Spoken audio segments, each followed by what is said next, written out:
الشيطان الرجيم بسم الله الرحمن الرحيم والصلاة والسلام على رسول الله محمد سيد الأولين والآخرين المدد يا رسول الله مدد ما شاء الله ما شاء الله فاز شاء الله. قال رسول الله صلى الله عليه وسلم إذا تنخم أحدكم وهو في المسجد فليغيب نخامته ولا تصيب جلد مؤمن أو ثوبه فتؤذيه. Peygamber sallallahu aleyhi ve sellem buyuruyor ki biriniz mescitteyken balgam çıkardığı zaman bir başka müminin bedenine veya giysi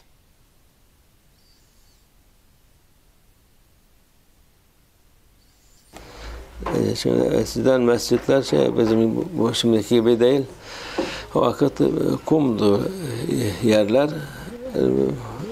Olduğu vakit yere tükürebiliyordu da ama onda Peygamber Efendimiz orada başka mümine değmesin diye dikkat etsinler diyordu Peygamber. Bu mescitlerin edebindendir de onun. Şimdi tabii o şeyler olmuyor. Olan da işte var, mendil var, bir şeyler var. Temizliğe dikkat edin diyor Peygamber sallallahu aleyhi ve sellem. This hadith is dedicated about the good behavior in the masjid, and in former times the masjid did not used to be the way they are today. The floor of the masjids back then were bare grounds. It was just sand, and our beloved Prophet, peace and blessings be upon him, said that when you are in a situation where you need to spit saliva, make sure that it does not touch your fellow believers. Now today the floors are no longer earth or sand, and now they're handkerchiefs, and if somebody needs to spit saliva, they can use their handkerchief for that purpose. But back then things were different. قال رسول الله صلى الله عليه وسلم إذا دخل أحدكم المسجد فليسلم على النبي وليقل اللهم افتح لي أبواب رحمتك وإذا خرج فليسلم على النبي وليقل اللهم أنا أسألك من فضلك. Peygamber sallallahu aleyhi ve sellem buyuruyor ki birinin mescide girdiğiniz, yani her şeyin bir edabı var.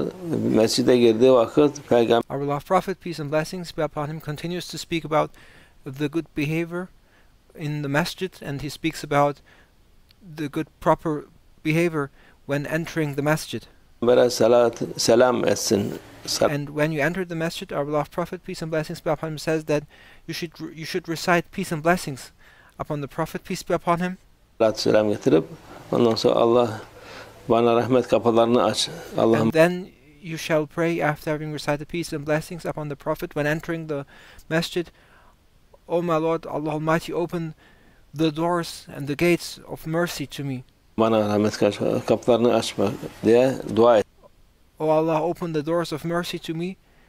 This is how our beloved Prophet, peace be upon him, recommended us that when we enter the masjid we should show proper behavior by first reciting peace and blessings upon the Prophet and then making the prayer and ask Allah Almighty to open the doors of His mercy. Etsin. Mescitten çıktığı zaman da Peygamber sallallahu selam getirip and when you then leave the masjid, you should again recite peace and blessings upon the Prophet, peace be upon him. Allahümme lütfundan bana ihsan et diye duasını And then when you leave the masjid, you should also again ask Allah Almighty, O my Lord, Allah Almighty, please grant me from your divine favors and from your divine gifts. Çıkarken de girerken de dualar makbul olur Allah'ın. And when entering the mosque and when leaving the mosque, it's the moment when the prayers and supplications will be heard and when they are in a state of being most acceptable. Peygamber Efendimiz'e salat selam getirince daha da güzel oluyor. And they become even more worthy and they become even more acceptable when entering the mosque and when leaving the mosque and when making these supplications. If one then recites peace and blessings upon the Prophet, peace be upon him, upon entrance and upon when leaving the masjid, then these supplications and requests become more worthy and more acceptable. قال رسول الله صلى الله عليه وسلم إذا دخل أحدكم المسجد فلا يجلس حتى يصلي ركعتين. Peygamber sallallahu aleyhi ve sellem buyuruyor ki biriniz mescide girdiği zaman 2 rekat namaz kılmadıkça oturmasın. And our beloved Prophet, peace and blessings be upon him, said that when you enter the masjid, you should not sit down without having performed 2 rakats of prayer. Yani bu tahiyyatül mescid selamıdır. O 2 rekat kılmak sünnettir. It is recommended, and it is the tradition of our beloved Prophet, peace be upon him, upon entrance of the masjid, to perform Tahiyatul Masjid and to show proper respect, and to perform 2 rakats of sunnah prayer when entering the masjid. Ama burada da şimdi namaz vaktine girmiş insan hepsini birden yapabiliyor. İlk başta abdest sünneti, tahiyyatül mescid, ondan sonra bu vakit namazını aynı niyette olur o da. And when it's prayer time, you may perform all sunnah prayers in one go. So you may perform the 2 rakats for having taken your ablution, and then you may perform 2 rakats for having entered the masjid, and then you may continue with performing the sunnah prayers of the obligatory prayer that follows. Aynı hepsine ayrı ayrı sevaplar kazanmış oluyor. And by doing so, and by practicing these sunnah prayers, you will be receiving the rewards of each individual prayer. O Peygamber Efendimizin de emri de yerine gelmiş oluyor. And by doing so, we will have fulfilled the order or recommendation of our beloved Prophet, peace be upon him. Başka vakit yani namaz vakti olmadığı için o da gene abdest sünneti, mescid tahiyyatı, abdesti varsa tahiyyatü mescidde 2 rekat kılması lazım. And again, besides the prayer times, it's still recommended then upon having taken the ablution to perform 2 rakats for sunnah prayer for having taken the ablution, and when one enters the masjid and one has the ablution, it is recommended to perform 2 rakats of tahiyatul masjid and to perform 2 rakats of sunnah prayer upon entrance of the masjid. Nafiledir mi? Kazançtır. These are voluntary prayers, and they will be the means for you to obtain blessings and rewards from Allah Almighty. قال رسول الله صلى الله عليه وسلم إذا دخل أحدكم المسجد فلا يجلس حتى يصلي ركعتين وإذا دخل أحدكم بيته فلا يجلس حتى يركع ركعتين فإن الله جاعل له من ركعتين في بيته خيرا. Peygamber sallallahu aleyhi ve sellem buyuruyor ki biriniz mescide girdiği zaman 2 rekat namaz kılmadıkça oturmasın. Our beloved Prophet, peace and blessings be upon him, reiterates the importance that upon entrance of the masjid you should not sit down without having performed 2 rakats of tahiyatul masjid and having performed 2 rakats of prayer. Yani mescide giriyorsun, bir şey bekleyeceksin, vakit gelecek ya vakit girmemiş. O vakit 2 rekat namaz kılıp ondan sonra otur, zikrini yapacaksın, Kur'an okuyacaksın, namaz vakti bekleyeceksin, onu var. Öteki tür. So when you enter the masjid and it's not prayer time yet, and you may then perform 2 rakats of tahiyatul masjid, perform 2 rakats prayer, and then you may sit down, and then you may wait for the obligatory prayer and the prayer time to come. You may then recite Quran, you may do a dhikr and wait for the prayer, but when you enter the masjid and before waiting for prayer, you should first perform tahiyatul masjid and perform 2 rakats of prayer. Burada da dediğimiz gibi hem vakit girmiş, ezan okunmuş cemaat var. Hemen 2 rekat abdest sünneti, tahiyyat mescid sünneti ve de öğlen ya ikindi ne zaman gelirse onun sünnetine niyet edip hepsinin ecrini alır. And if it is prayer time, you may still perform these sunnah prayers. So if it's, for example, time for dhuhr, you have completed your ablution, you may enter the masjid, perform 2 rakats for having completed ablution, then you may perform 2 rakats for having entered the masjid, and then you may perform the 4 rakats of the sunnah of the sunnah part of the zuhur prayer, and then you will be receiving the rewards of each individual prayer. Biriniz evine girdiği zaman 2 rekat namaz kılmadıkça oturmasın. When you come home, our beloved Prophet, peace and blessings be upon him, said, you should not sit down without having performed 2 rakah. Ve de gene aynı şekilde eve girdim akşam, o vakit kerahat vakti olmadıktan sonra onu da 2 rekat kılması bereket olur. Our beloved Prophet, peace and blessings be upon him, said that it will be a blessing for you that when you come home in the evening, for example, that if it's time for, if it's not a time where you cannot pray, that you may perform a prayer of 2 rakats upon entering your home. Çünkü Allah o kişinin evinde kıldığı 2 rekat namazdan dolayı onun için bir hayır kılar. Yani And Allah Almighty will then provide you with His blessing and His divine favor for these 2 rakats you perform at entering your home. Hayır kapıları açılır o insana. And then Allah Almighty will open the doors of goodness and blessings for you. Evde de huzur olur. And there will be peace at home. İyilik olur Allah'ın izniyle. And there will be goodness at home by the will and permission of Allah Almighty. قال رسول الله صلى الله عليه وسلم إذا وجدت القملة في المسجد فلفها في ثوبك حتى تخرج. Mescidde bit bulduğun zaman onu dışarı çıkarıncaya kadar giysinin içerisinde sar. Mescidde öldürme.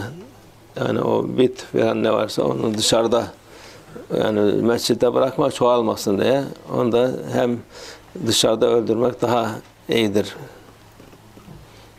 Yani dışarı atma diye onu dışarıda da öldürsün. Our beloved Prophet, peace and blessings be upon him, said that when you find a bug inside the masjid, you should take that bug, preserve it, and take it outside, and you should not kill it inside of the masjid.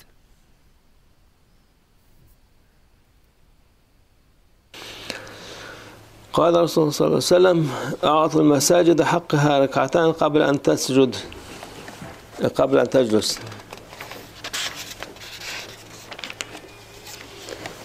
Peygamber buyuruyor ki oturmadan önce 2 rekat namaz kılarak mescidin hakkını veriniz. Our beloved Prophet, peace and blessings be upon him, says that when you enter the masjid, show proper respect to the masjid by performing 2 rakats before sitting down. Her şeyin bir hakkı var. Mescidin de hakkı o 2 rekat namaz. O hak sana fayda olsun diye Allah Azze ve Celle vermiş. Everything has rights, and the masjids have rights too. And the right of the masjid is that when you enter the masjid, you should show proper respect to that masjid by performing 2 rakats before sitting down. Tavsiye etmiş. Yani emir değil de şeydir bu. Çünkü nafile olduğu için isteyen kılmaz ama this is of course not an order, this is not obligatory prayer, this is voluntary prayer, and it's up to everyone to decide whether they perform this prayer. O hak olsun diye, fayda olsun diye onu Peygamber'e tavsiye etmişim bize.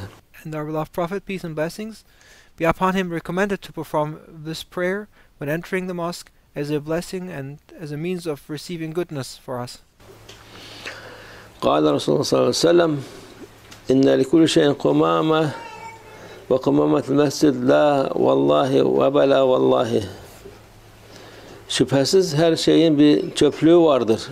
Yani evin çöplüğü var, dükkanın çöplüğü var, And our beloved Prophet, peace and blessings be upon him, said that there is a dump for everything. There is a place for putting the garbage in the home, in the shop. Dükkanın çöplüğü var, şehrin, kasabanın her bir çöplüğü var diye. And a town, a village, they all have a place of garbage and putting its dump. Çöplüğü de, mescidin çöplüğü de hayır vallahi, evet vallahi gibi sözlerdir. Yani and the dump and the place of garbage of the masjid is when people say and swear in the name of Allah Almighty and say yes and say wallahi or say no wallahi. Orada bu boşa yemin etmek, o da oranın çöpüdür yani. To swear in the name of Allah Almighty for nothing and for no reason is garbage. Bir faydası olmayan şeylerdir. It is something that is not useful. قال رسول الله صلى الله عليه وسلم البزاق في المسجد سيئة ودفنه حسنة. Peygamber sallallahu gene buyuruyor ki mescitte yere tükürmek kötülük. Our beloved Prophet, peace and blessings be upon him, said that it is bad to spit on the floor of the masjid. Yani dediğimiz gibi şimdi o kumdu, toprakta o vakti mescitler. And as we said, this makes sense in former times because the floor of the masjids used to be earth, it used to be sand, and people would use to spit, and our beloved Prophet, peace be upon him, said that it is bad behavior to spit on the floor. Bir de o zaman insanları kültürler değişik oluyor. And people there in that region in that culture, they had a different way of life. Onlar bedevi çölden gelmiş. Her tarafa hatta abdest bile bozan olmuştu camilerde. And the Bedouins there, they had different way of life, and it was normal for them to spit on the floor, and they would even answer the call of nature inside the mosque, and they would even there were even occasions where there were people urinating inside the mosque. Mescitte onun için yani bu tükürük fazla kötü sayılmıyordu ama Peygamber Efendimiz sallallahu aleyhi ve sellem diyor kötülüktür yani. And to spit on the floor or on the ground, that was not something considered to be despicable back then in that culture, in that region, but our beloved Prophet, peace and blessings be upon him, teaching us proper behavior, said that it's not good, it's not proper good behavior to spit on the ground. Mescide eğer tükürmek, onu gömmek ise iyiliktir, sevaptır. And he said that it is a blessing that even if one spits on the ground, to cover it with earth and ground. Diyor. Yani görürsen onu toprağa gömersen sana sevap yazılır. And if you see someone spitting on the floor and their saliva on the ground, there will be reward in covering that saliva with earth. قال رسول الله صلى الله عليه وسلم البصاق في المسجد خطيئة وكفارتها دفنها. Peygamber Aleyhisselam gene buyuruyor ki mescitte yere tükürmek günah. Our beloved Prophet, peace and blessings be upon him, goes further and says that it is a sin to spit on the ground inside the masjid. Kefaret ise onu gömmektir. And to make up for that sin is to cover that saliva on the ground with earth.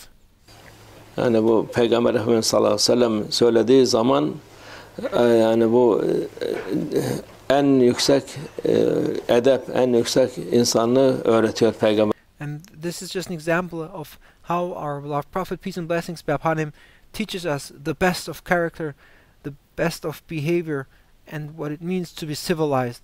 Efendimiz sallallahu aleyhi ve sellem yani o zamanın şimdiki sırf Arabistan'da değil,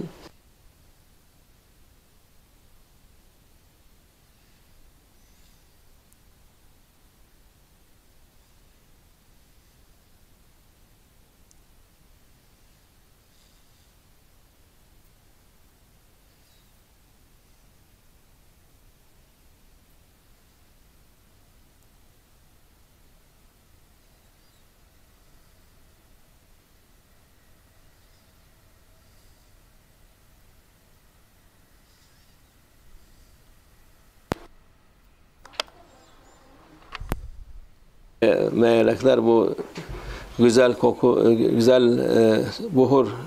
Şimdiki buhurlar tabi buhurdan başka her şeye benziyor. Onun eski güzel buhurlar oluyor. Zeytin yaprağı falan gibi o ya iyi olanlar, onlar melekleri sevindirir onlar diyor Peygamber sallallahu aleyhi ve sellem. And our beloved Prophet, peace and blessings be upon him, said that nice perfumes or nice buhur that is spread in the mosques will please the angels, and but what is being applied today, it is anything than nice perfume. There are natural perfumes that can be spread in the mosque, like the leaves of olive trees, and those nice scents, those beautiful buhurs will please the angels inside the masjid. Mescitlerde onu bir geçirip almak iyidir.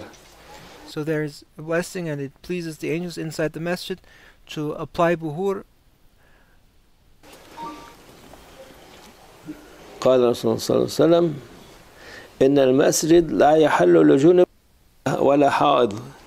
Peygamber sallallahu aleyhi ve sellem buyuruyor ki şüphesiz ki mescit cünüp cenabet olan insana ve hayızlı kadına helal değildir. Onlar yani mescid temizlenmeden onlar mescide girmeleri helal değildir. Our beloved Prophet, peace and blessings be upon him, said that it is not halal for a person who needs to perform the major ablution and for a woman who is in a state of menstruation to enter the mosque, to enter the masjid. قال Resulullah sallallahu aleyhi ve sellem وإياكم وهاتين البقلتين المنتنتين أن تأكلوهن وتدخلوا مساجدنا فإن كنتم لا بد أكلها فاقتلوها بالنار قتلا. Peygamber sallallahu aleyhi ve sellem buyuruyor ki şu iki pis kokulu baklayı yiyip mescitlerimize girmekten sakının. Eğer mutlak yemek zorundaysanız onları ateşle iyice öldürün, pişirin. Yani bu koku veren şeyleri diyor Peygamber sallallahu aleyhi ve sellem. And our beloved Prophet, peace and blessings be upon him, said that when eating, one should make sure that one does not eat things which have a strong odor, but one should cook them properly so that they no longer have a strong odor. قال رسول الله صلى الله عليه وسلم تعاهدوا نعالكم عند أبواب المساجد. Peygamber sallallahu aleyhi ve sellem buyuruyor ki mescidin kapıları yanında ayakkabılarınıza bakınız ve pislik varsa onları yere sürterek temizleyiniz.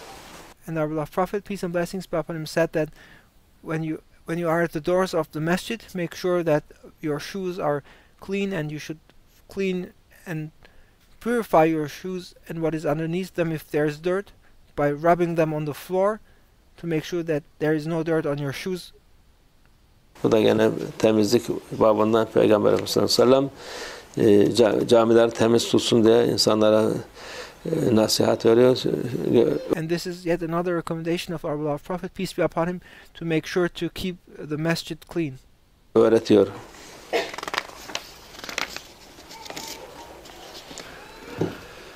قال رسول الله صلى الله عليه وسلم تفقدوا نعالكم عند أبواب بالمساجد. Peygamber sallallahu aleyhi ve sellem buyuruyor ki mescidin kapıları yanında ayakkabılarınıza bakınız. Our beloved Prophet, peace and blessings be upon him, said that before entering the masjid, at the door of the masjid, make sure that your shoes are clean.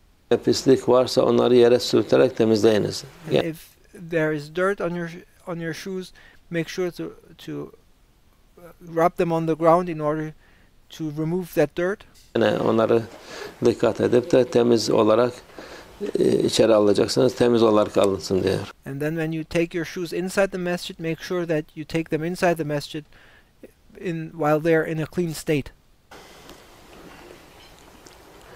قال Resulullah sallallahu aleyhi ve sellem المساجد مهور الحور العين. Peygamber sallallahu aleyhi ve sellem buyuruyor ki mescitleri süpürmek, yani camileri süpürmek hurilerin mehirleridir, başlık paralarıdır diyor. Yani o mescidi temizlemek büyük bir insana faydadır, sevaptır.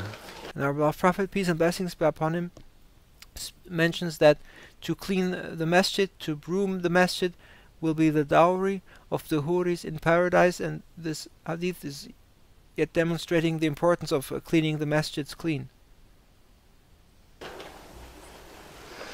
قال رسول الله صلى الله عليه وسلم من أكل ثوما أو بصلا فليعتزلنا وليعتزل مسجدنا وليقعد في بيته.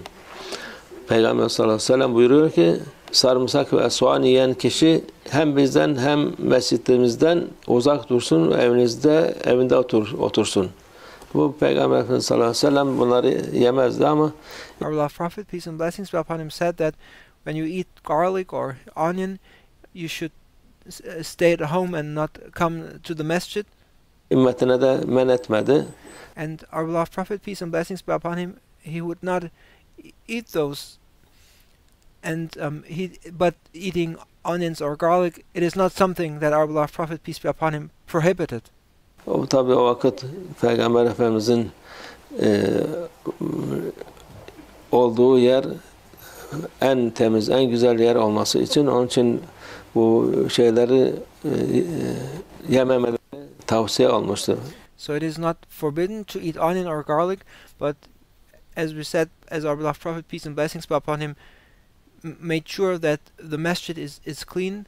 It should also be clean in its there should be no bad smell inside the masjid, so he advised to not enter the masjid after having eaten onion or garlic. Sahabede, ama tabii şimdi artık ümmete mübahtır yani. And so this is about making sure that no one is disturbed by a bad odor coming from onion or garlic, but it is not forbidden to eat onion or garlic. قال رسول الله صلى الله عليه وسلم التفل في المسجد خطيئة وكفارته أن يواريه. Peygamber sallallahu aleyhi ve sellem buyuruyor ki gene mescide tükürmek günahtır.